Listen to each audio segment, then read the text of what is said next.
semuanya, Assalamualaikum. Perkenalkan, nama saya Sulistiani dengan NIM 4182131008, merupakan mahasiswi semester 5 dari Pendidikan Kimia D 2018 Universitas Negeri Medan.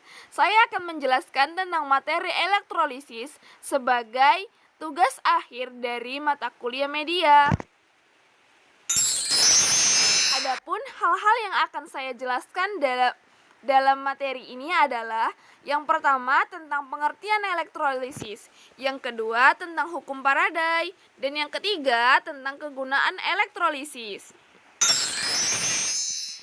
Yang pertama, saya akan terlebih dahulu menjelaskan tentang pengertian elektrolisis. Elektrolisis berasal dari kata elektro yang artinya listrik dan lisis yang artinya penguraian. Elektrolisis berarti penguraian senyawa oleh arus listrik, dan alatnya disebut dengan sel elektrolisis. Hal ini berarti elektrolisis memerlukan energi listrik untuk memompa elektron dan prosesnya merupakan kebalikan dari proses sel galvani. Apabila tidak diberi arus listrik, maka prosesnya tidak akan berjalan secara spontan. Contoh dari reaksi sel elektrolisis, Zn2+ dalam fasa aqualit ditambah Cu dalam fasa solid menjadi Zn dalam fasa solid ditambah Cu2+ dalam fasa aqualit dengan N0 sama dengan minus 1,103 volt. Reaksi tidak berjalan secara spontan, bisa terjadi karena elektrolisis. Selanjutnya adalah contoh dari sel galvani, di mana reaksinya Zn dalam fasa solid ditambah Cu dalam fasa aqualit menjadi Zn2+ dalam fasa aqualit ditambah Cu dalam fasa solid dengan N0 sama dengan positif 1,103 volt, di mana reaksi berjalan secara spontan dan menghasilkan energi listrik. Nah, di sini saya akan menjelaskan tentang bagian-bagian dari sel elektrolisis. Nah, ini merupakan anodanya. Di sini terjadi reaksi oksidasi. Nah, di sini adalah muatan katoda, dan pada katoda ini terjadi yang namanya reaksi reduksi. Nah, ini merupakan elektrodanya, dan ini larutan elektrolit, dan ini biasanya adalah jembatan garam. Reaksi yang terjadi pada anoda dan katoda bergantung pada beberapa faktor, yaitu yang pertama, konsentrasi elektrolit yang akan dielektrolisis. Yang kedua, komposisi elektroda yang digunakan. Yang ketiga, potensial listriknya harus mencukupi untuk proses elektrolisis. Pada sel elektrolisis, reaksi kimia akan terjadi jika arus listrik dialirkan melalui larutan elektrolit. Sel elektrolisis memiliki 3 ciri utama. Yang pertama, ada larutan elektrolit yang mengandung ion bebas. Yang kedua, ada 2 elektrode dalam sel elektrolisis.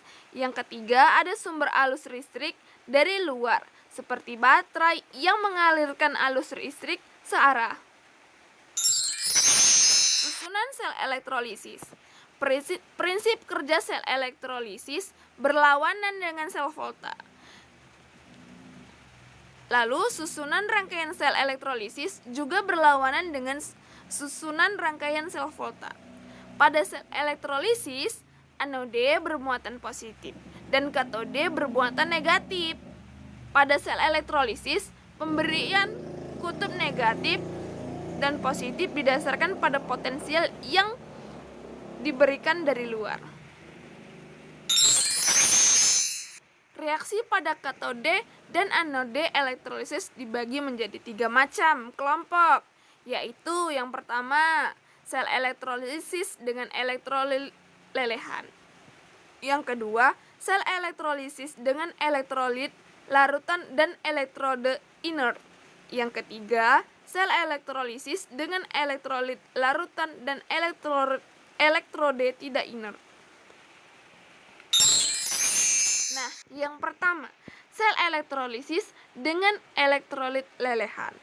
Biasanya nih pada sel ini elektrode yang dipakai adalah elektrode yang inert, tidak bereaksi, yaitu platina atau karbon.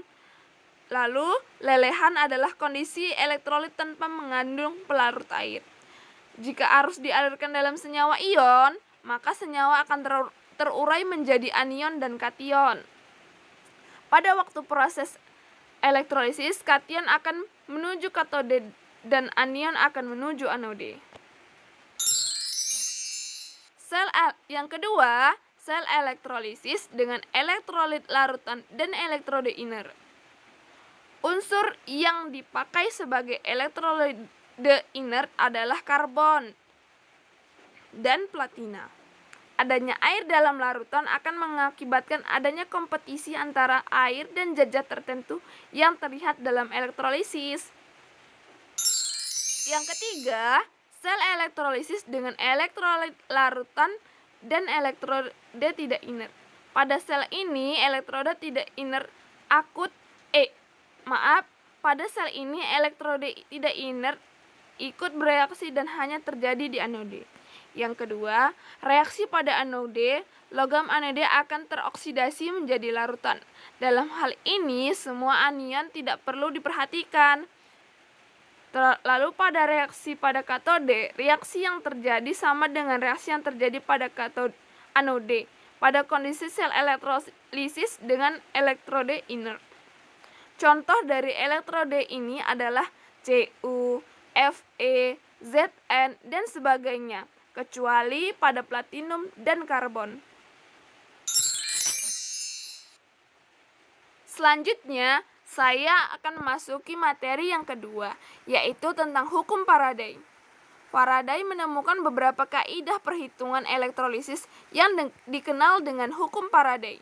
Hukum Faraday 1 berbunyi, jumlah zat yang dihasilkan pada elektrode berbanding lurus dengan jumlah arus listrik yang melalui elektrolisis. Secara matematis dapat dirumuskan sebagai berikut. W sama dengan E dikali I dikali T per 96.500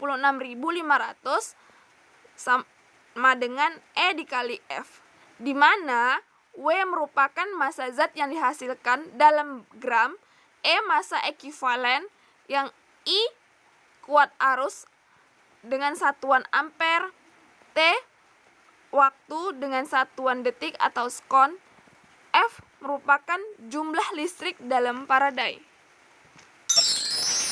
Sehingga dapat disimpulkan bahwa hukum Faraday adalah W sama dengan Mr per N dikali I dikali T per F. Nah, ada beberapa kegunaan elektrolisis yang saya ketahui. Yang pertama, sebagai pemurnian logam. Yang kedua, sebagai penyepuhan logam. Dan yang ketiga, sebagai produksi gas. Nah, sekian dulu ya penjelasan saya tentang elektrolisis kali ini. Mudah-mudahan dapat berguna bagi kita semua. Kurang dan lebih saya mohon maaf. Terima kasih semuanya. Wassalamualaikum warahmatullahi wabarakatuh.